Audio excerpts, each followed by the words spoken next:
दिनचर्या क्या है। कभी सामने वाले से झगड़ा मोल लेना, किसी से भी अपशब्द बोल देना, कभी पड़ोसी से विवाद कर लेना। जब तक 10 गौरों की खबर नहीं लेती, जब तक उसके पेट का भोजन हजम नहीं होता। बोलो जय श्री कृष्ण। ऐसी उनकी मनस्थिति है। पर लेकिन पंडित जी महाराज के घर कोई संतान नहीं है, इसलिए पंडित जी महाराज थोड़े उदास रहते हैं। हृदय में बड़ा कष्ट हुआ। बोले ये सब होने के कारण इनके घर पुत्र नहीं है, इसलिए ये सब है। बड़े दुखी मन से आज अपनी पत्नी से कहा, देवी मैं घर छोड़ करके वन को जा रहा हूँ। जब तक मुझे पुत्र की प्राप्ति नहीं होगी, जब तक मैं घर लौट करके नहीं आऊंगा।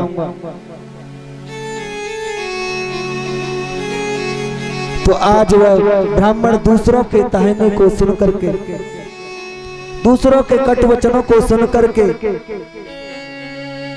गृह त्यक्त्वा वनम गतः, घर छोड़ करके वन को चला गया। बोलो जय श्री कृष्ण। वन में जाकर के चारों तरफ घूमता हुआ, भूखा प्यासा भटकता हुआ एक वृक्ष के नीचे बैठे बैठे रोने लगे। उधर से एक संत आ रहे थे, उन्होंने आत्मदेव जी को रोते हुए देखा। एक बात मैं आपसे और निवेदन करूं, जो ये व्यक्ति का चेहरा होता है ना, ये पूरा कैमरे की तरह होता है। बुद्धिमान व्यक्ति आपके चेहरे को देख करके बता देगा ये कितना सच्चा है और ये कितना झूठा है, और ये कितना गुणवान है और ये कितना मूर्ख है। तो महात्मा जी ने आत्मदेव जी को रोते हुए देखा, तो पास में जाकर के पूछा, शायद हो सकता है कोई गोविंद का भक्त गोविंद की याद में रो रहा हो। कथम रोदसी विप्रतम काते चिंता वलयसी बदत्तम सत्वर मह्यम स्वस्य दुःखस्य कारणम। अरे विप्र देवता, देखने में तो आप बड़े गुणवान बड़े विद्वान लगते हैं, फिर भी आपको क्या कारण है, क्यों दुखी मना बैठे हो, क्यों रो रहे हो।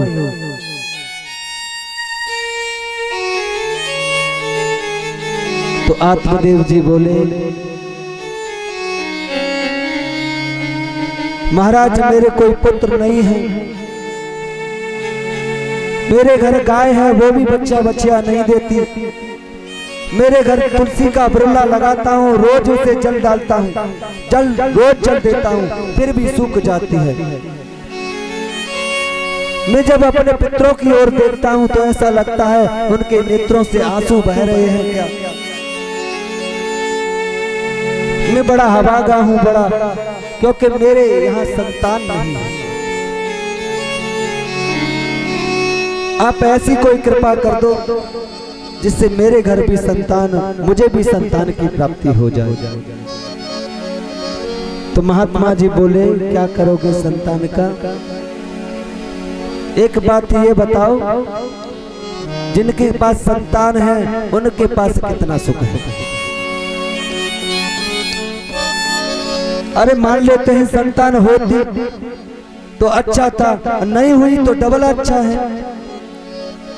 जिनके घर संतान है उन पर देख लो कितना सुख है। उनसे जाकर के पूछोगे तो एक ही बात कहेंगे, क्योंकि सारे कष्ट की जड़ तो यही है। बोलो जय श्री कृष्ण। हो जाती तो बहुत अच्छा, नहीं हुई तो डबल अच्छा। काहे को अपने मन को दुखी करते हो विप्र देवता। और बड़े ही सुंदर भाव से कहा कि मुच्चा ज्ञान प्रजारूपम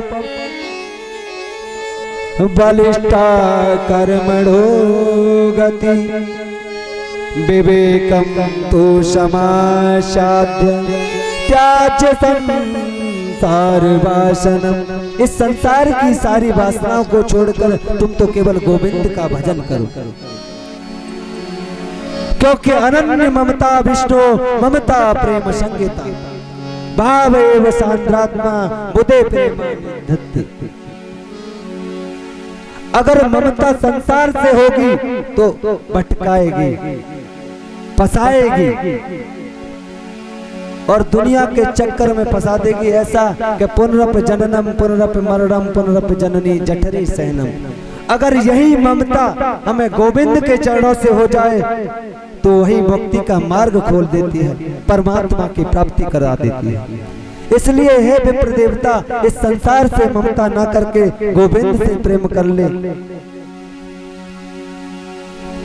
महात्मा पंडित जी बोले, हाँ हम सब जानते हैं आप महात्मा हो, महात्मा का तो हृदय निष्ठुर होता है, शुष्क होता है, तुम क्या जानो संतान का सुख क्या होता है। और कहते हैं दिग जीवितम प्रजाहीनम दिग जीवितम प्रजाहीनम दिग ग्रह प्रजा बिना दिग धनम जानपत्यस्य दिग कुलम संसित बना।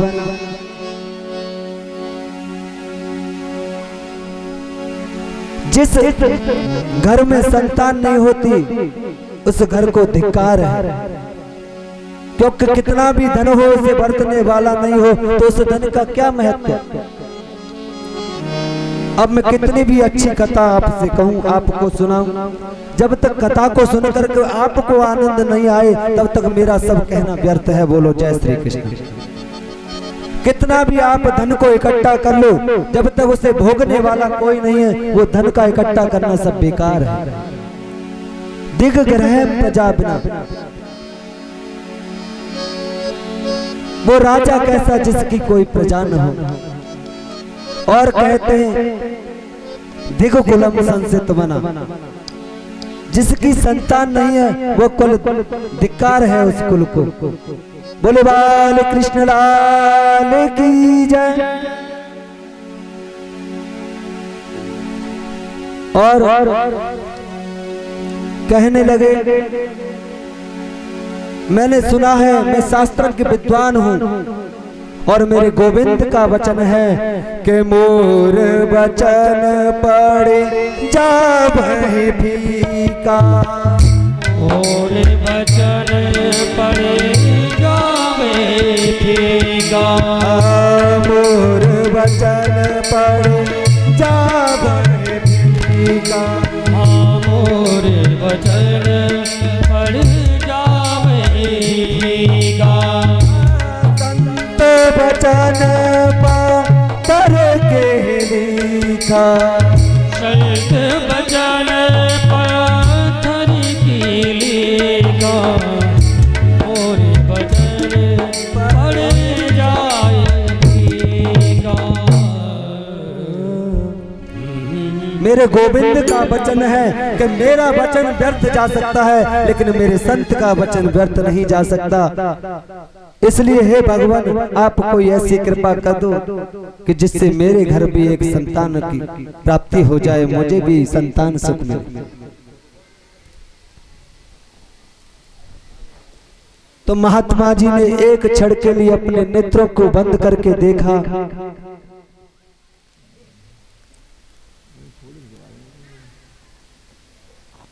और कहा,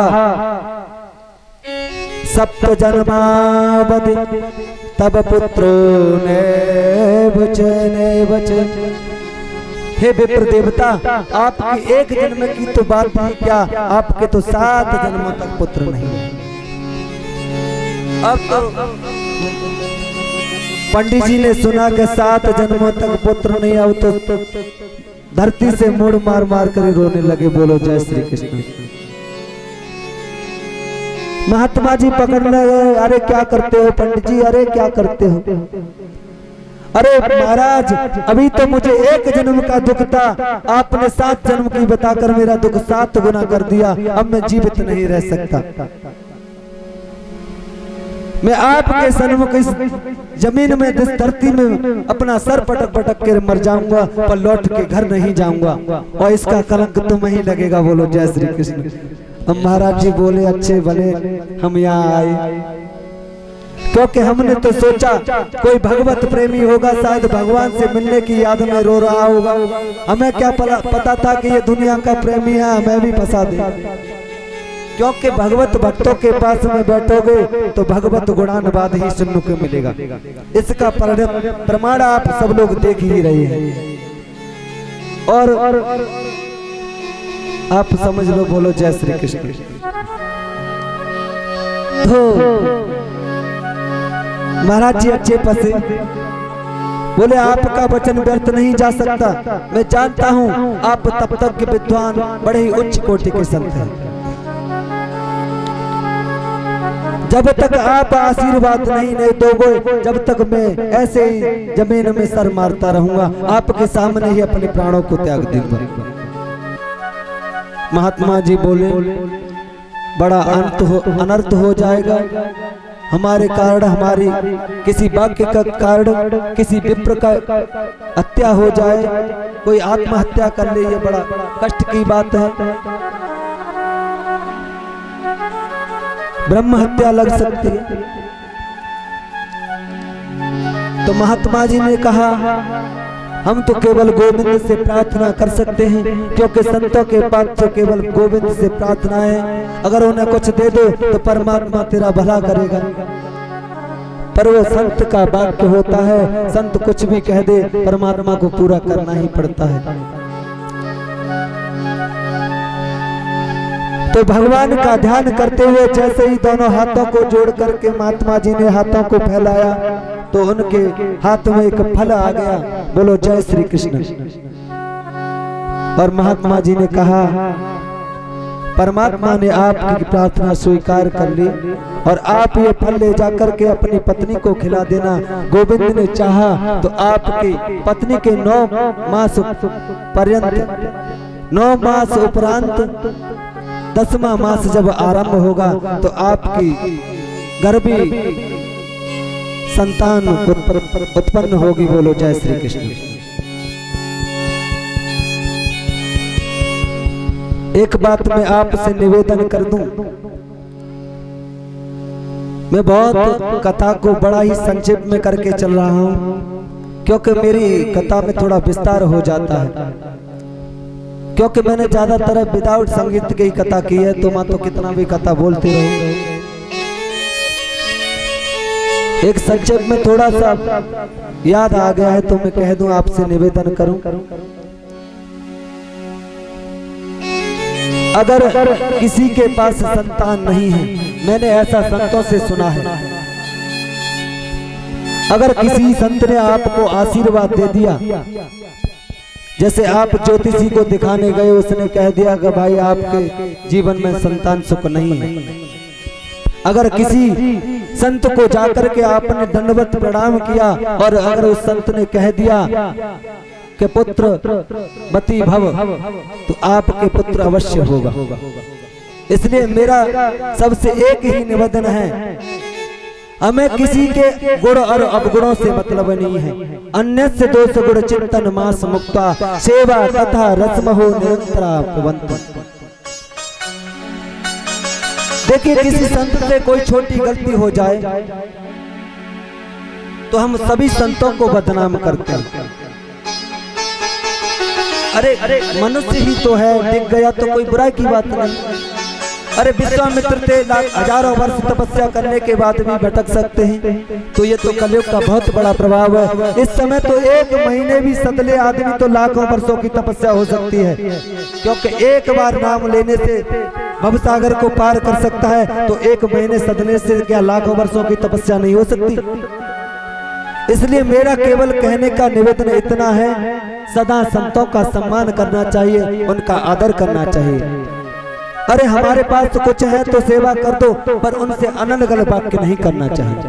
कभी कभी असंत के रूप में कभी कभी संत का भी अपराध कर बैठते हैं। इसलिए मेरा कहने का निवेदन इतना है, अगर आपके पास कुछ है तो उसे दे दो, अगर सेवा करना चाहो तो करो, नहीं तो कह दो महाराज जी आगे पधारें। पर उनसे कभी कटु वचन नहीं बोलना चाहिए, क्योंकि संत का वचन तो अभेद वाक्य है, वह कभी व्यर्थ नहीं जा सकता। आपको आशीर्वाद कर दिया कि आपके घर संतान नहीं है तो संतान होगी, क्योंकि अभी मैंने चौपाई के माध्यम से गाया था, मोर वचन पड़ जावे फीका। ये किसी व्यक्ति का वचन नहीं है, साक्षात गोविंद का वचन है कि मेरा वचन फीका जा सकता है पर लेकिन मेरे भक्त का, मेरे संत का वचन फीका नहीं हो सकता। बोलो जय श्री कृष्ण। क्योंकि इसके आगे प्रमाण है, क्योंकि भीष्म पितामह कहते हैं कि जब मैंने भी आपको देख करके प्रतिज्ञा ले ली कि जो हर है, जो आज हर है जो अस्त न कहा हूं, तो लाजू गंगा जननी को शांतनु सुत न कहा हूं। तो क्या था मुझ में जो मेरी प्रतिज्ञा को पूर्ण करने के लिए आपने अपनी प्रतिज्ञा तोड़ दी। तो मेरे गोविंद, एक बात और मैं आपसे कह दूं, दुनिया की सबसे बड़ी चीज कोई है तो वह गोविंद है, और दुनिया की सबसे छोटी चीज कोई है तो वो भी गोविंद ही है। क्योंकि महतो महियान अड़ो ऋणिया, क्योंकि हाथी के अंदर भी वही वास करता है और चींटी के अंदर भी वही रहता है। इसलिए मेरे गोविंद का तो कोई मान और अभिमान को देखते नहीं है। और गोविंद तो यहाँ तक कह देते हैं, मेरे भक्त मुझे पवा देते हैं तो मैं पा लेता हूँ, नहीं तो मैं भूखा ही बैठा रहता हूँ। आगे कथा आएगी, प्रसंग चलेगा, थोड़ा विस्तार हो जाता है। बोलो जय श्री कृष्ण। तो पंडित जी महाराज बड़े उछलते कूदते हुए घर पर आए और पंडितान से कहा, देवी ये जो संत का प्रसाद है, ये फल है और बड़ा स्नान ध्यान करके इसे पाना, और संत का आशीर्वाद है, गोविंद ने चाहा तो आपके गर्भ से भी कोई उत्पन्न होगी। बोलो जय श्री कृष्ण। तो आप तो जानते ही हैं धुंधकारी देवी को तर्क को तर्क करने में तो वो नंबर 1 है। जब तक 10 घरों में घूम लेते, जब तक भोजन हजम नहीं होता, किसी से भी कुछ भी कह दिया, किसी से भी कुछ भी बोल दिया, कुछ भी खा लिया, ये धुंधली के लक्षण हैं। जो शास्त्र सम्मत होता है वही तो सुरुचि के लक्षण होते हैं। सुरुचि और सुनीति, जो अपनी रुचि से सारे कार्य करे, जब मन आए जब खा लिया, जब मन आए जब नहा लिया, जब मन आए जब कुछ भी कह दिया, कुछ भी बोल दिया, ये सुरुचि है। लेकिन जो शास्त्र की नीति से चलती है उसे सुनीति कहते हैं। तो धुंधली देवी का तो रोज सुरुचि वाला ही कार्य था, किसी से भी झगड़ा मोल ले लेना। तो उन्होंने कहा, एक बात बताओ, मैंने तो जीवन में जाने कितने फल खा लिए, मेरी तो अभी तक कुछ हुआ नहीं, इस फल से खाने से क्या हो सकता। तो बड़े ही भाव के साथ श्री सूत जी महाराज वर्णन करते हैं कि फल भक्षेण गर्वशाद गर्विणो दर्विद्धिता स्वल्प भक्षो ततो शक्ति गृह कार्यम कथम भवेत्। अब तो धुंधली देवी तर्क को तर्क करने लगी। अरे वैसे तो ठीक है, फल खाने से कई बच्चे तो होते नहीं हैं, पर बाय द वे हो भी गया तो मैंने देखा है जो गर्भिणी स्त्री होती है उनका पेट बढ़ जाता है, कुरूप हो जाती है। अरे मैं तो बड़ी सुकुमारी हूँ, बड़ी रूपवती हूँ, मैं भी ऐसी हो जाऊंगी। और कदाचित ऐसा हुआ कि कहीं आग लग गई, कोई बाढ़ आ गई, कुछ हो गया, पलाए दे गर्भिणी कथा, तो मैं तो भाग भी नहीं पाऊंगी, मैं तो उसी में मर जाऊंगी फंस के। तो उसकी जो सहेली थी पड़ोसन, वो आई, उसने कहा, क्या बात है बहन, बड़ी उदास दिखाई दे रही है, आज तेरे चेहरे की चमक कुछ ठीक नहीं लग रही, क्या हो गया? बोले कुछ नहीं, एक बात समझ में नहीं आती हमारी। बोले क्या? हमारे पतिदेव को जाने किस महात्मा ने बेवकूफ बना दिया। बोले क्या हुआ? अरे एक फल लेकर के आए हैं और कह रहे हैं उसे खाने से तुम्हारे गर्भवती हो जाओगे। मैंने तुम जीवन में न जाने कितने फल खा दिया, अभी तक तो मुसटिया भी नहीं हुई। बोले हो भी सकता है क्योंकि संत का प्रसाद है, पर एक बात बता। बोले बाल कृष्ण लाल की जय। कि फल खाने से वैसे तो बच्चे होते नहीं, बाय द वे हो भी गया। और कहते हैं 10वें मास में जब प्रसव की वायु का वेग आता है तो गर्भ से जीव बाहर आता है। कललम त्वकरात्रेण पंचरात्रेण बुध बुधम दस आए तु कर कुंदम पेशम दम्बा तत्परम। जब माता के गर्भ में जीव होता है ना तो एक रात्रि का होता है तो उसकी कलल नाम की संज्ञा होती है। कललम त्वकरात्रेण पंचरात्रेण बुध बुधम। जब 5 रात्रि का होता है तो पानी के बबूले के समान होता है। दस आए न तु कर कंदू। जब 10 रात्रि का जीव होता है तो बेर का जो छोटा फल होता है उसके जितना बड़ा हो जाता है। पेशन नंबा तत्पर 1 महीने का होते होते वो अंडे के आकार का हो जाता है। बोलो जय श्री कृष्ण। अब एक बात विचार करो, तो कहते हैं विज्ञान बहुत आगे चला गया। विज्ञान शास्त्रों से अलग नहीं है, शास्त्रों की खोज ही तो विज्ञान है। बोलो जय श्री कृष्ण। क्योंकि आप तो महाभारत सनातन धर्मी हो और सनातन धर्म से कोई श्रेष्ठ धर्म नहीं है। और वैष्णव संत भी हो, क्योंकि विष्णु इदम वैष्णवम। जो राम कृष्ण के भक्त होते हैं उन्हें वैष्णव कहते हैं। तो आप तो सब कुछ करने में सामर्थ्यवान हैं। बोले बाल कृष्ण लाल की जय। बोले बात तो ठीक है, वैसे तो होगा नहीं। अगर बाय द वे हो भी गया तो फिर क्या होगा? चलो 9-10 महीने की तो बात ठीक है। अगर बाय द वे ऐसा हुआ कि वो 12 वर्ष तक सुखदेव जी की तरह समाधि बना करके बैठ गया तो फिर क्या होगा? फिर तो मुझे तो मानना ही पड़ेगा।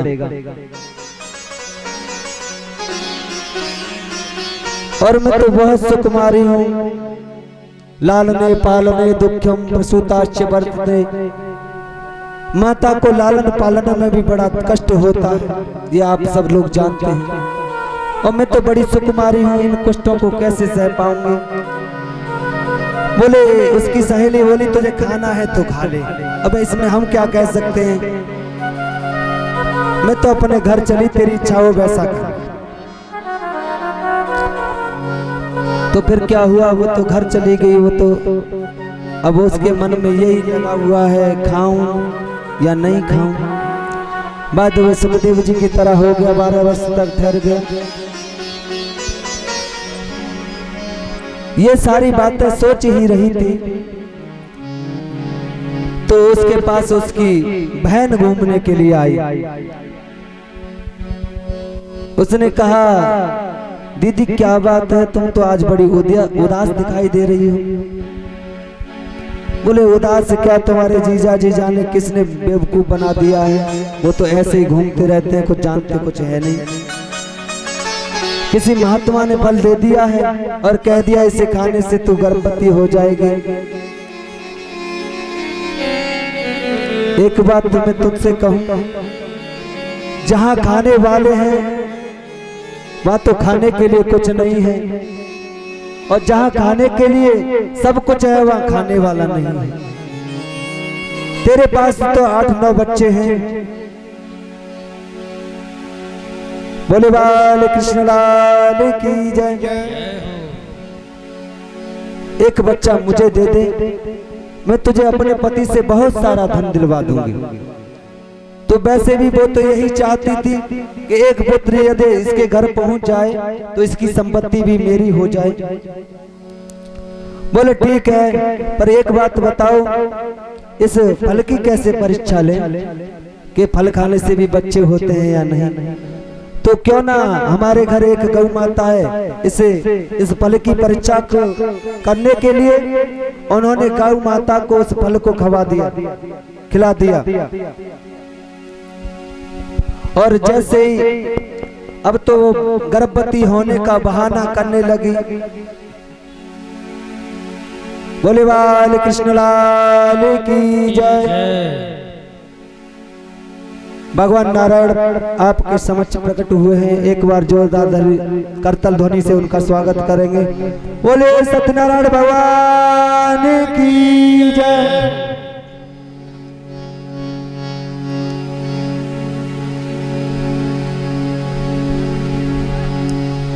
तो बैठ जाए। जब 10वां मास आरंभ हुआ तो जो उसकी बहन धुंधली की बहन भी गर्भवती थी, उसने कहा मैं तुझे अपना पुत्र दे दूंगी, तुम मुझे थोड़ा धन दे देना। बोले ठीक है। तो पंडित जी तो बड़े सीधे साधे बोले भोले भाले। तो पंडितान बहाना करके पड़ी रहती हैं, गर्भवती होने का बहाना चल रहा है। जैसे ही गर्भ का समय पूर्ण हुआ तो अपनी बहन का बच्चा ले लिया और पंडित जी से कह दिया कि ये मेरे पुत्र हुआ है। और क्यों ना पता नहीं कैसी भगवत कृपा हुई है कि मेरे संतान तो उत्पन्न हो गई, पर लेकिन मेरे बच्चे स्थल में दूध नहीं आया। तो क्यों ना अपनी बहन को उसका जो पुत्र हुआ है वो होते ही उसका प्राण तो हो गया है, तो उसी को अपने इस बच्चे की लालन पालन में रख लें। माने आत्मदेव जी तो बड़े निर्मल बुद्धि के। उन्होंने कहा ठीक है देवी, जैसा तुम्हें उचित लगे रख लो। तो वही उसकी बहन पालन करने लगी। और 3 मास के बाद जो गौ माता को फल दिया था उनके भी गौ माता का पुत्र उत्पन्न हुआ। कहते हैं त्रमासे निर्गते चात्सा धैन्वा शुश्रु अर्भकम सर्वांग सुंदरम दिव्यम निर्मलम कनक प्रभम।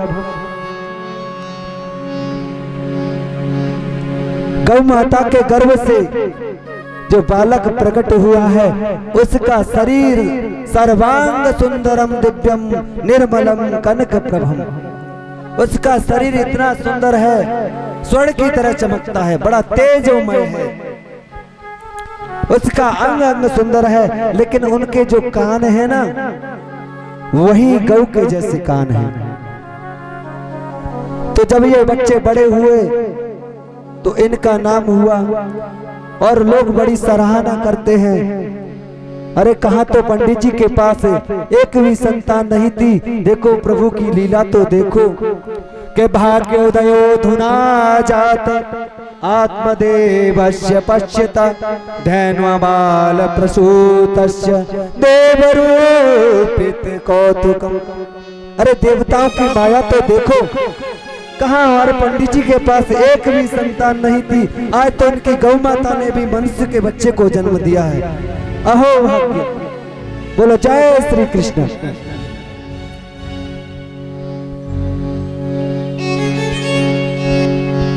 बोले बाल कृष्ण लाल की जय। थोड़ा समय बीतने के बाद चौके 10 दिन तक नामकरण तो होता ही नहीं है। तो आत्मजीवन ने बड़ा ही प्रसन्न हो करके धन्य धान्य के बड़ा दान किया। बड़े बड़े अनुष्ठान वेदक के ब्राह्मणों को बुला करके अनुष्ठान किए, अपने खजाने के द्वार खोल दिए। बड़ा ही आनंद है। और जब बच्चे बड़े हो गए नामकरण का समय हुआ तो उन्होंने कहा, आत्मदेव जी बोले मेरा नाम है आत्मदेव, तो मेरे पुत्र का नाम होगा परमात्मन देव। धुंधकारी बोली अच्छा बहुत बढ़िया, हमने 9 महीने तक गर्भ में रखा, सारी परेशानियां सही, और नाम अपने नाम पर रखते हो, वो तो क्या करें देवी, हमारा नाम है धुंधली, तो हमारे बेटे का नाम होगा धुंधकारी। बोलो जय श्री कृष्ण। ठीक है देवी, जैसा आप कुछ बोले, हमें क्या, पुत्र तो हमारा ये, आप रख दो या हम रख दो। एक बात में आप, और जो गौ माता का जो बालक मनुष्य का प्रकट हुआ है उसका नाम है गोकर्ण, और गोकर्ण का मतलब होता है कि जाके श्रवण समुद्र समाना, जागे श्रवण समुद्र समाना, जाके श्रवण समुद्र समाना, जाके श्रवण समुद्र समाना, कथा तुम्हारे सरित सरनाना, तुम्हारी सरनाना, कथा तुम्हारी सरित सरनाना, तुम्हारी सरित सरनाना, जाके श्रवण समुद्र समाना, जाके श्रवण समुद्र समाना, जिन हरि कथा सुनी नहीं काना, जिन हरि कथा सुनी नहीं कान्हा, जिन हरि कथा सुनी नहीं काना, ओ जिन हरि कथा सुनी नहीं कान्हा, श्रवण रंग भवन समाना, श्रवण भवन समाना, रामचरित जय सुनत गाए, रामचरित्र जय सुनत अगाए, रामचरित जय सुनत गाए, रामचरित्र जय सुनत अगाए,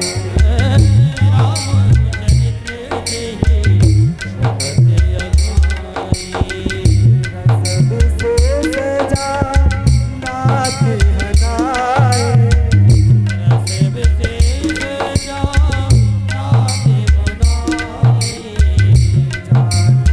श्रवण समुद्र समाना, जाके श्रवण समुद्र समाना, कथा तुम्हारे सरित सरनाना, कथा तुम्हारी हरि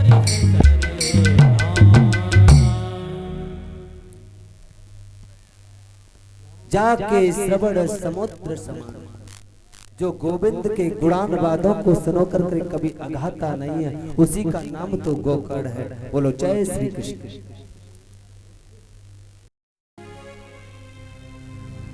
क्योंकि परमात्मा की नाना प्रकार की कथाओं का रसास्वादन करते करते जो अघाता नहीं है, उसी का नाम गोकर्ण है।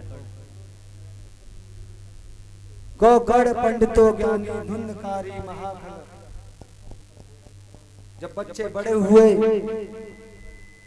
तो गोकर्ण जी महाराज तो परम विद्वान हैं, काय पुत्र हैं।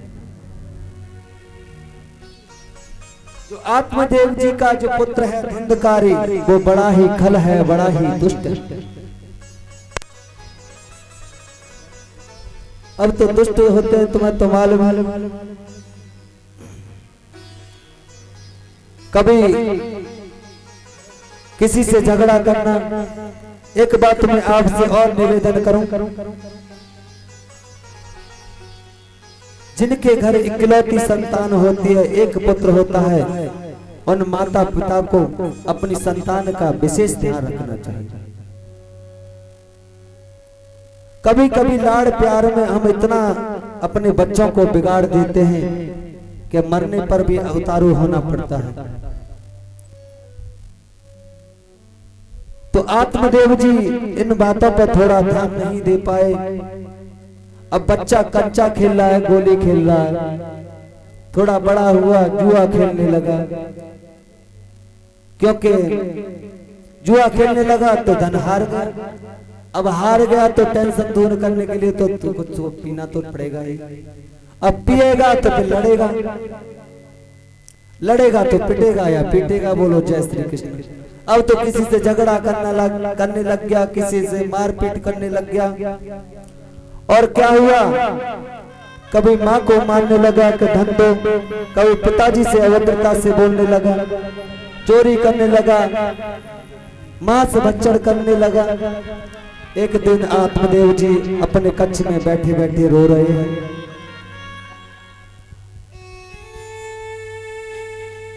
कि कैसी गोविंद की कृपा है, मेरे स्वर्ग जैसे घर को मेरे पुत्र ने नरक बना दिया। क्योंकि एकांत के कमरे में बैठे बैठे आत्मा जी रो रहे हैं और गोकर्ण जी महाराज ने आकर के कहा, पिताश्री आप क्यों रो रहे हैं?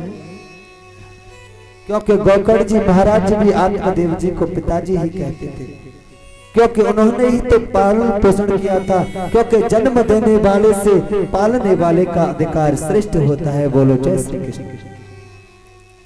पिताजी क्या बात है, आपको मैं कई दिनों से देख रहा हूं, आप बड़े उदास लगते हैं।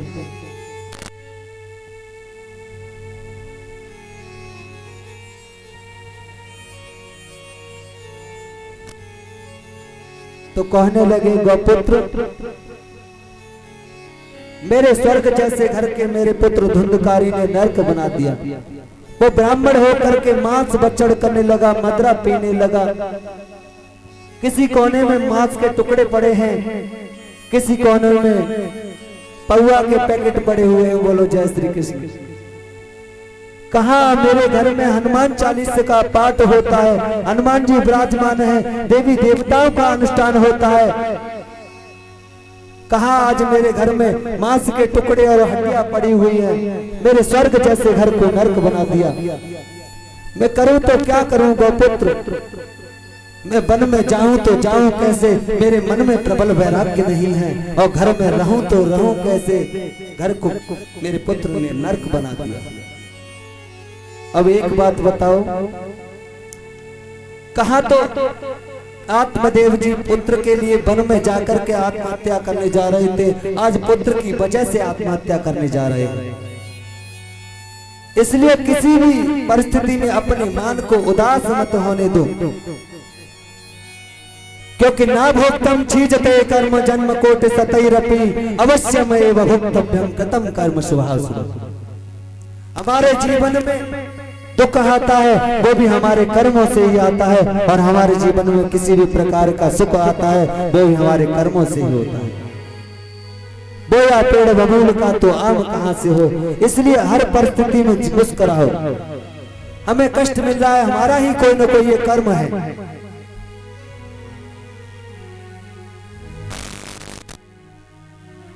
तो गोकर्ण जी महाराज ने बड़ा सुंदर उपदेश किया आत्मदेव जी को, बड़ा ध्यान से सुंदर, सुनने के योग्य है, सुनकर जीवन में उतारने के भी योग्य है। इसलिए सभी बड़े ध्यान से सुनेंगे। बोलो जय श्री कृष्ण।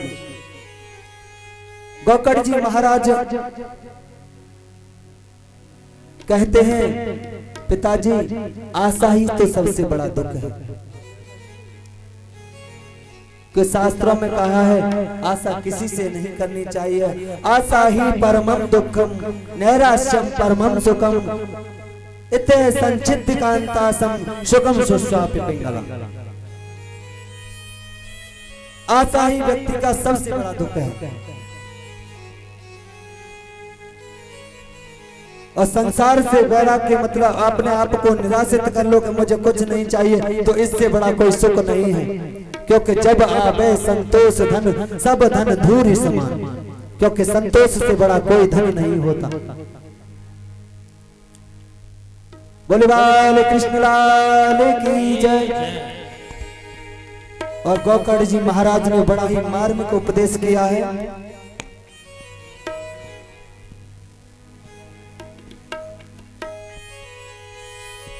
मुक्ति का कोई तू जतन कर ले, मुक्ति का कोई तू जतन कर ले, रोज थोड़ा थोड़ा हरि का भजन कर ले, रोज थोड़ा थोड़ा हरि का भजन करे, रोज थोड़ा थोड़ा हरि का भजन करे। मुक्ति का कोई तू जतन कर ले, का कोई तू जतन कर ले, रोज थोड़ा थोड़ा हरि का भजन कर ले, रोज थोड़ा थोड़ा हरि का भजन।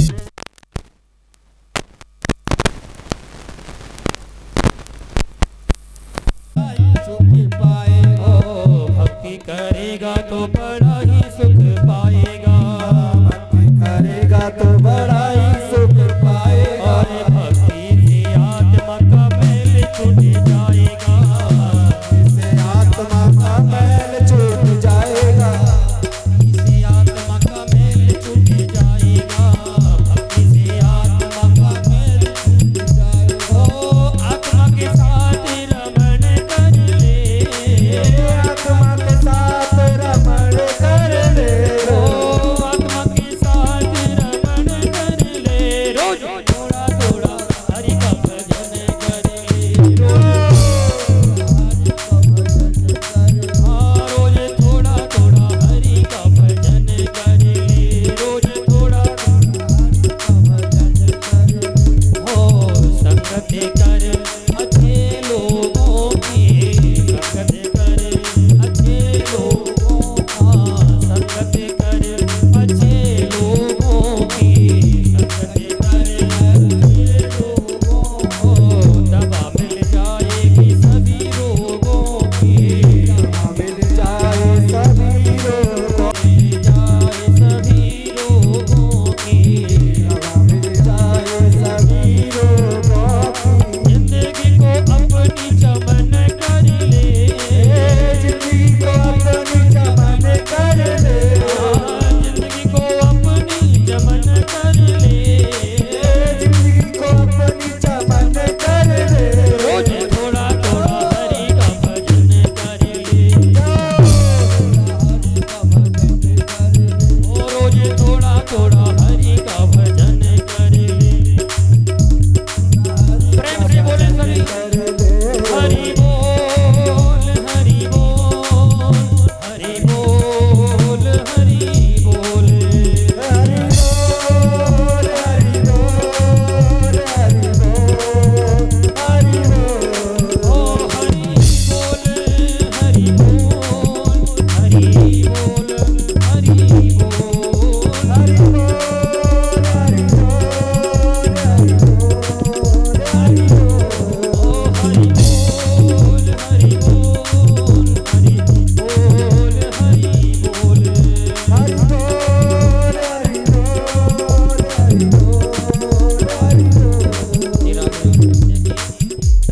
आपके सामने बड़ी सुंदर झांकी है, भगवान नारायण आपके और हमारे समक्ष में विराजमान हैं, तो ऐसा अवसर हमारे और आपके समक्ष में बार बार नहीं आता है। तो जो भी माताएं या भाई लोग बुजुर्ग लोग आकर के भगवान के चरण स्पर्श करना चाहें और कुछ दान दक्षिणा करना चाहें तो कर सकते हैं। आप ये मत मान के चलिए कि हम अपने गांव में बैठे हैं, ये मान के चलिए कि हम श्री धाम वृंदावन में श्री बांकी बिहारी के चरणों में उनके चरण स्पर्श करने के लिए आए हैं।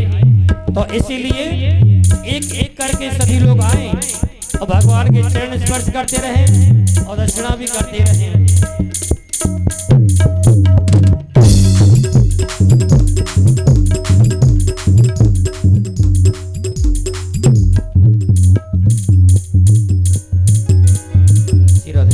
हरि बोल हरि बोल हरि बोल हरि बोल हरि बोल हरि बोल हरि बोल हरि बोल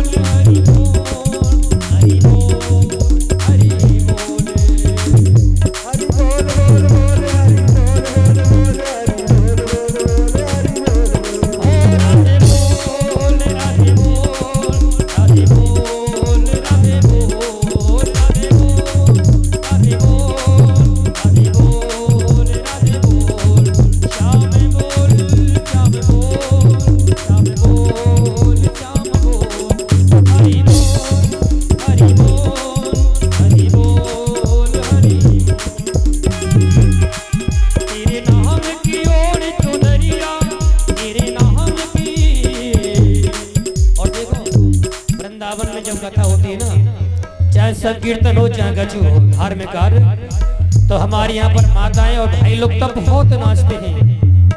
यदि क्योंकि ऐसा नहीं है वही लोग नाचते हो, यदि हम बैठे होते तो हम भी भगवान के सामने नाचते हैं, क्योंकि भगवान ने हमको मनुष्य जन्म दिया है। 84 लाख योनि भोगने के पश्चात में ये मनुष्य जीवन मिलता है, तो इसलिए भगवान के सामने नाचने में हमें शर्म संकोच नहीं करना चाहिए। तो सभी खड़े होकर के इसके बाद में आरती होगी और खड़े हो जाएं सभी लोग, और खड़े होकर के झूम करके मस्ती के साथ में शर्म ना करें। तेरे नाम की ओर चुनरिया, तेरे नाम की मैं तो नाचूं बीच बाजार में, ऐसी हालत हो गई मेरी सांवरिया के प्यार में, ऐसी हालत ऐसी हालत हो गई मेरी सांवरिया के प्यार में, ऐसी हालत हो गई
बोले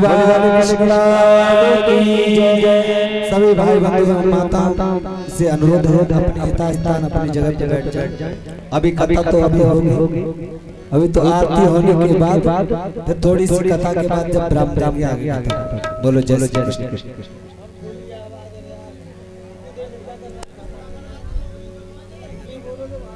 बोले कृष्ण लाल की जय जय श्री राधे श्याम द्वारकाधीश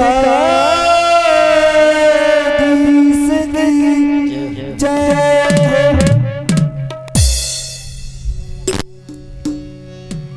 सभी थोड़ा डिस्टेंस तो बना बैठा, बहुत सारी जगह पड़ी हुई है। गर्मी का समय थोड़ा दूरी करिए। बोलो जय। अभी गौकर जी महाराज कहते हैं पिताजी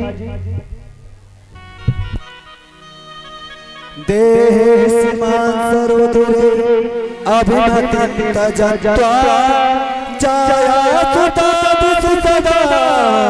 ममता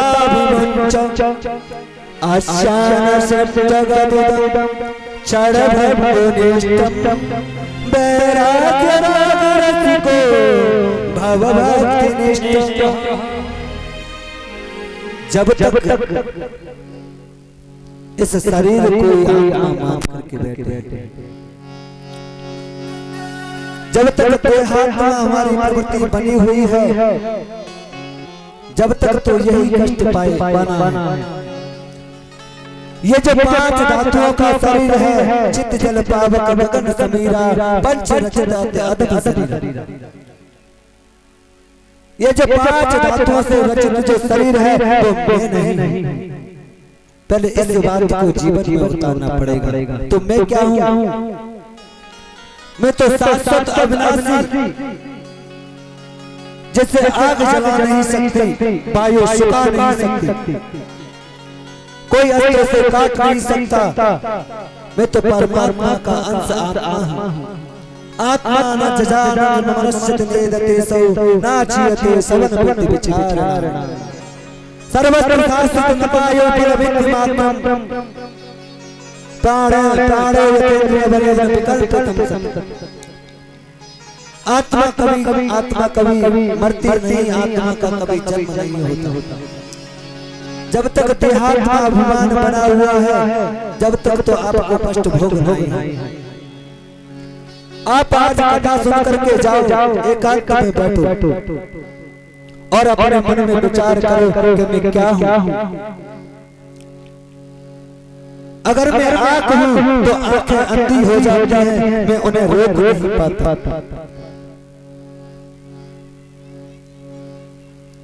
तो क्या मैं कान हूँ? बोले कान बहरे हो जाते हैं, उन्हें भी तो मैं रोक नहीं पाता। आपने देखा होगा कई लोगों की आंखें तो देखने में तो अच्छी हैं, पर लेकिन उनमें चित्त नहीं है।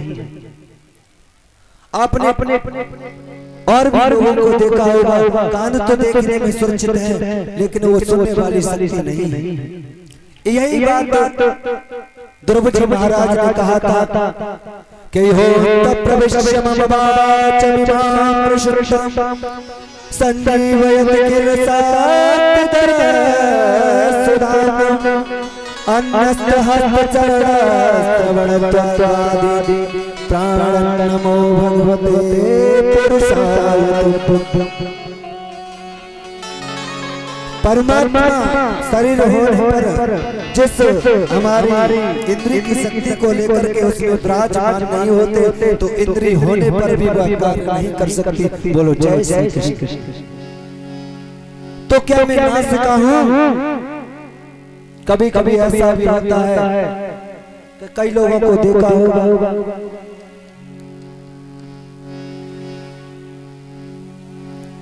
आप किसी को देखो रुमाल से नाक बंद बोले क्या बात है महाराज जी बदबू आ रही है?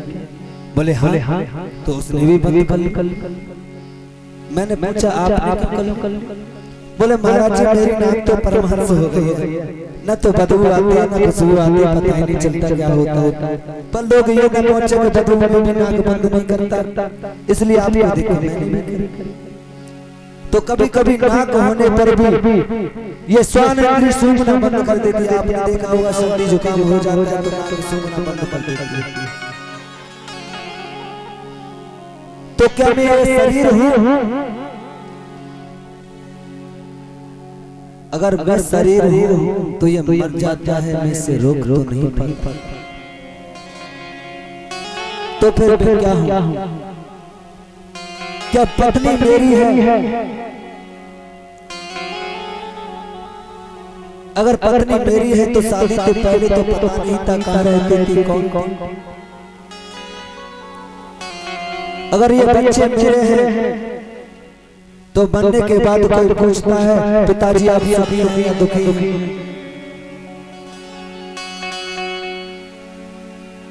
जन्म से पहले मैं क्या था और मरने के बाद मैं कहाँ चला जाता? एक बात मरने और जीने की, जन्म और मृत्यु की बात तो थोड़ी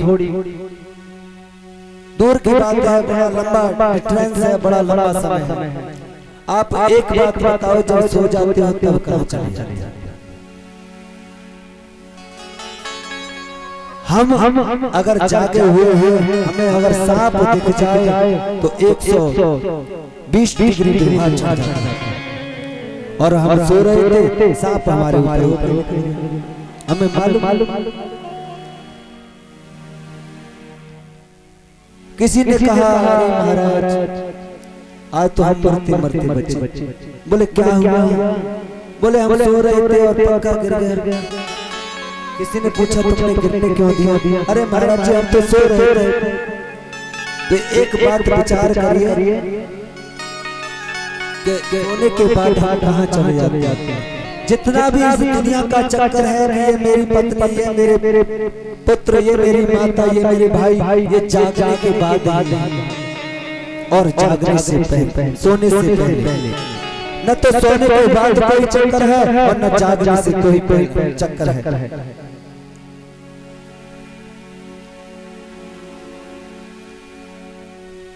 जब तक अपने ज्ञान के माध्यम से ये बात समझ, ये जो शरीर है वह नहीं है, पत्नी है, ये इस शरीर की नहीं, शरीर की है, मेरी नहीं है। ये बच्चे, ये मकान, ये दुकान, ये प्रॉपर्टी, ये जितनी भी सामग्री मैंने इकट्ठा की है, क्या ये मेरी है? जब इन विशुद्ध बातों का जब मन में मनन करते करते हृदय से आवाज निकले तो आप समझ लेगा कि आप सच्चे मायने में कथा को श्रवण पान किया है। कि चल रे हंसा मरलोक को यहाँ कहीं नहीं तेरा है। कि चल रे हंसा मरलोक को यहाँ कहीं नहीं तेरा है। कि जग वालों का हुआ सवेरा अपना हुआ अंधेरा है।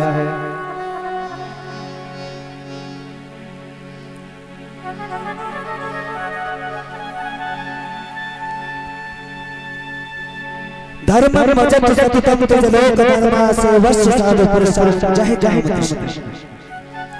धर्म की दो बातें हैं, एक है लौकिक धर्म और एक है भागवत धर्म। सुंदर मकान बनाकर प्रतिष्ठा में रहना भी एक धर्म है। अपने बच्चों को सुसंस्कृत और गुणवान विद्वान बनाना भी एक धर्म है। और 8 घंटे दुकान पर बैठकर धनार्जन करना भी एक धर्म है। और उस धन को अपनी पत्नी एवं बच्चों के कार्यों में व्यस्त होकर व्यय करना भी एक धर्म है। पर लेकिन ये लौकिक धर्म और सारी दुनिया से अपने मन को हटा करके गोविंद के चरणों में लगाना ही ये भागवत धर्म है। बोलो जय श्री कृष्ण।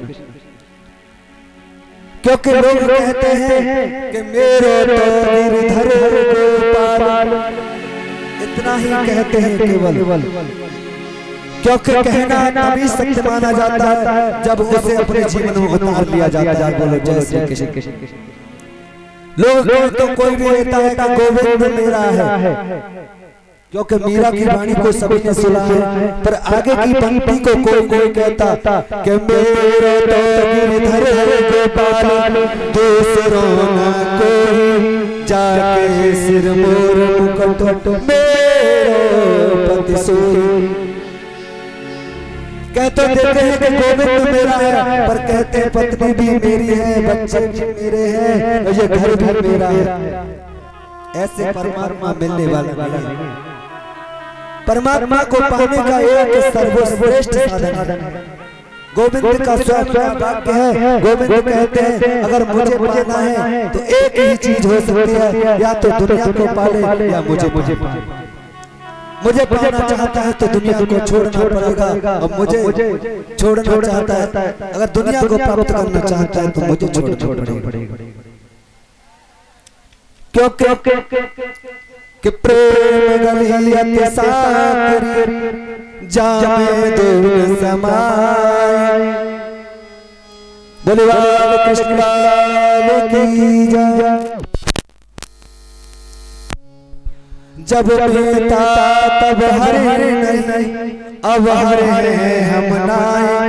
प्रेम गलियत साकरी जामे दूर समाए। जब तक मैं लगा हुआ है, ये मेरा लगा हुआ है, जब तक गोविंद नहीं बन सकता। जब पीता तब हरे नहीं, अब हम हैं हरिनाय। प्रेम गलियत साकरी जामे दूर समाए। दोनों नहीं मिल सकते, या तो गोविंद को ही पालो या दुनिया को ही पालो। बोलो जय श्री कृष्ण। आप व्यक्ति को चाहिए कि लौकिक धर्मों का भी पालन करें, ये भी धर्म है, पर लेकिन साथ में भागवत धर्म को भी निभाना चाहिए, ये ध्यान रखना चाहिए। ये पत्नी ये बच्चे केवल शरीर के हैं, मेरे नहीं। मुझे गोविंद ने जो इनकी सेवा का कार्य सौंपा है वो मैं निभा रहा। जैसे कोई बात मान लीजिए कोई आपके घर रिश्तेदार आया हुआ है, तो उसे मालूम है 8 दिन रहे, महीने भर रहे, 2 महीने रहे, पर उसके मन में भाव यही रहेगा ये मेरा नहीं। तो ये तो किराए की धर्मशाला है। प्रेम से जब तक समय मिल रहा है, रहने का अवसर मिल रहा है, रहो, नहीं तो सभी को जाना। यही मन में भाव रखोगे तो दुनिया से वैराग्य रहेगा। वैराग्य बड़े बड़े चट्टानों को रखने से वैराग्य नहीं होता, और न ही किसी वेशभूषा को कहा गया है। शास्त्रों का तो मत ये है तितिक्षया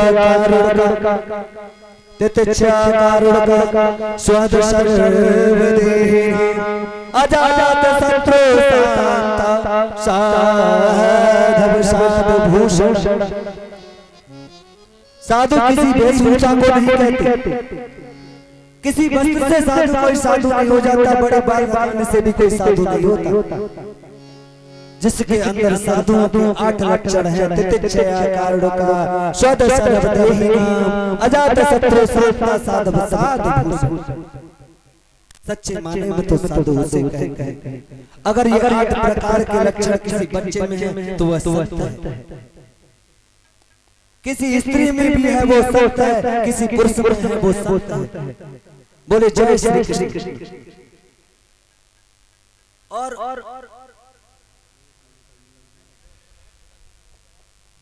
ऐसा है महाराज जी कि काफी के बाद अब 4-5 घंटे बैठना।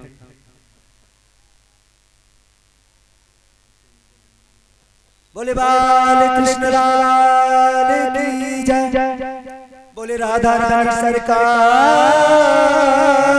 की जय।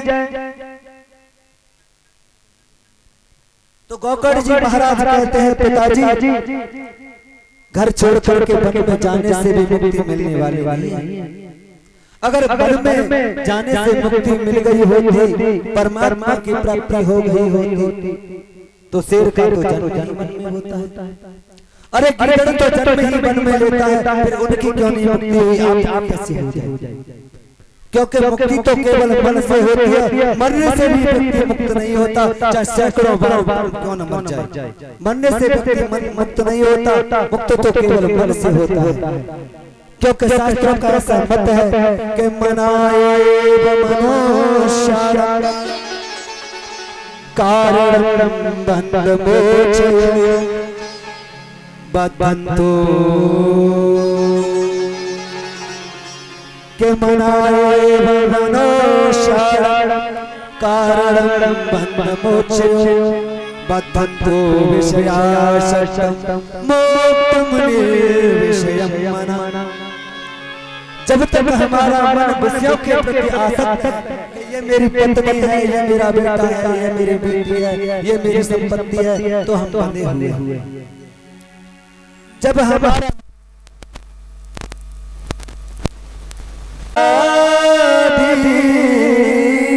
की जय मनाएव मनुष्याणां कारणं बन्धमोक्षयो बद्धन्तो विषयासक्तं मुक्तं मना। मुक्ति तो केवल मन से है, मुक्ति ही मन से ही आसक्ति है, मन से ही बंधन है। और कबीर जी महाराज अपने बाणी कहते हैं कि मन के हारे हारे है, मन के जीते जीते और मन ही मिलावत राम सो और मन ही करत भजित के मन के मारे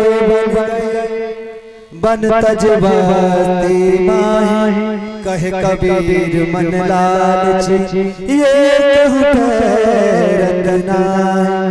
और अंत में बड़ी सुंदर बात कही कि हकीकत है अतपति और झटपट लखन कोई,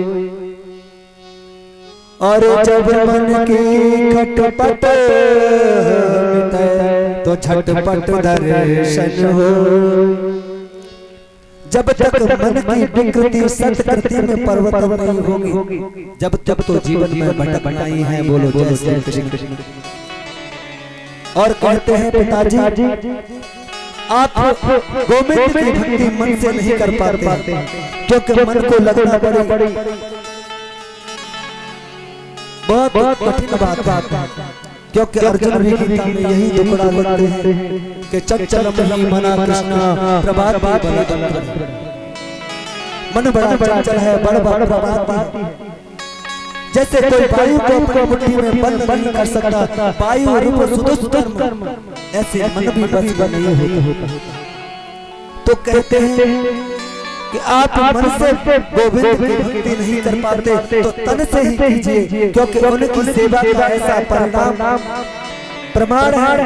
कृष्ण जीवानाम चित्त नित्य कृष्ण, जो अपनी प्रिया माधुरी ललित माधुरी सरिस माधुरी के माध्यम से जो जीव को अपनी ओर खींच ले, उसी का नाम तो कृष्ण है। बोलो जय श्री कृष्ण।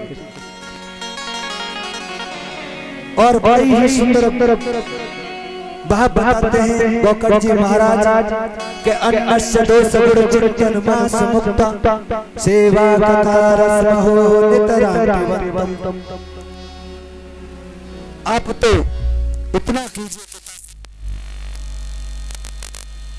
पिताजी, आप मन से भक्ति नहीं कर सकते तो तन से ही कीजिए, क्योंकि तन से भक्ति का ऐसा प्रभाव है। कृष्ण की जीवन चित्त कृष्ण, कृष्ण तो उसी को कहते हैं अपनी प्रिया माधुरी, अपनी सरिस माधुरी, अपनी ललित माधुरी के माध्यम से जो जीव को अपनी ओर खींच ले, उसी का नाम तो कृष्ण है। वो आपके मन को अपनी ओर खींच ही लेगा। आप प्रयास कीजिए। और अन्य से दोष गुण चिंतन मास मुक्ता। अगर किसी व्यक्ति में गुण ज्यादा देखोगे तो उससे प्रेम होने लगेगा। आकर्षण होने लगेगा। अगर किसी व्यक्ति में दोष ज्यादा देखोगे तो आपको उससे घृणा होने लगेगी। इसलिए अन्य से चिंतन मास मुक्ता, किसी के गुण और दोषों को नहीं देखना चाहिए। अपना तो क्या करना चाहिए, सेवा बता रस हो नितराम, सदा साधुओं के संतों की सेवा करो और जो भगवत जो राम का रस है उसे सर्वथा पान करते रहो। गोविंद अपने आप ही आपके मन को अपनी ओर खींच लेगा। बोलो जय श्री कृष्ण। तो आइए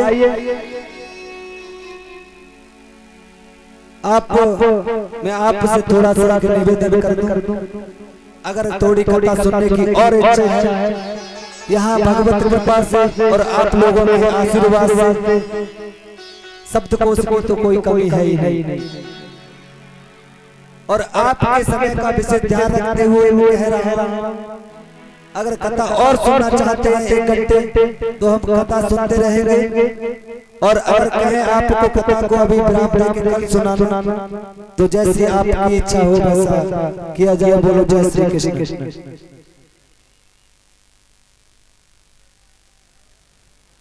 चलो चलो चलो चलो चलो बोले बाल कृष्ण की जय। और एक बात जब गोविंद की भक्ति में व्यक्ति का मन लग जाता है तो दुनिया की सारी संपत्ति उसे फीकी लगने लगती है। क्योंकि एक बार फकीरी का जब आनंद जो चाख लेता है कि जो नहीं मुझ पर चाख्यो को करी, जिसने मुझ रस के फल खाए हो, जिसने कल्प वृक्ष के फल खाए हो, क्या वो करील के फलों को खा सकता है क्या? कि जो नहीं मुझ पर चाख्यो को करील फल खाई। जिसने भगवत नाम का रस पान कर लिया वो दुनिया की तरफ मुड़कर नहीं देखता। बोलो जय श्री कृष्ण। एक बार जिसने फकीरी का चस्का लिया फिर गृहस्थी तो उसे बंधन लगने लगती है, क्योंकि बड़ा ही सुंदर संतों का भाव है। एक बार जोरदार मेरा सहयोग करते हुए झूमते हुए गाएंगे कि बाहा बाहा रे मौज फकीरा,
तो आइए आज कथा को यहीं पर विराम देते हैं। आगे की कथा कल से पढ़ेंगे। सभी लोग समय से पधारेंगे। कथा का समय है दोपहर 12 बजे और कल से 12 बजे व्यास पधार जाएंगे। इसलिए सभी से सादर और निवेदन है कि समय से पधार कर भागवत रसा स्वादन का पार के अपने जीवन को धन्य बने। और आज बाणी को प्राप्त से पहले कुछ प्रभु नाम संकीर्तन का आश्रय लेंगे। तत्पश्चात बाणी को आइए 2 मिनट पढ़े गोविंद नाम संकीर्तन का गायन करते हैं। तत्पश्चात बाणी को जय राधे परम राधा श्री राधा श्री राधा।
सरकार की जय। बोले भागवत पुराण की जय।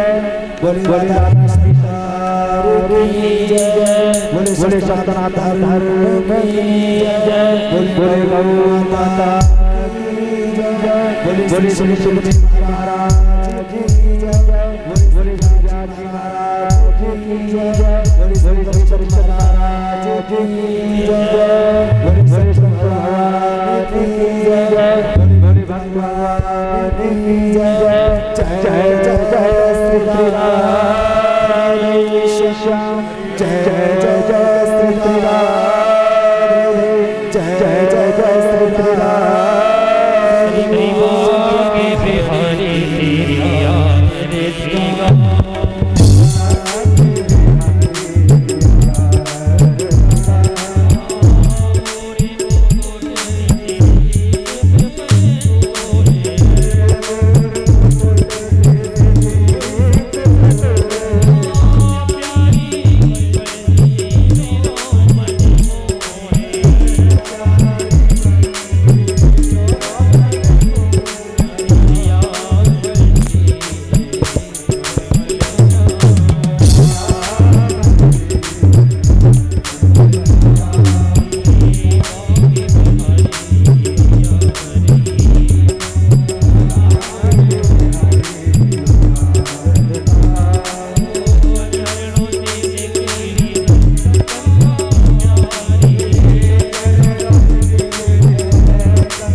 कृष्ण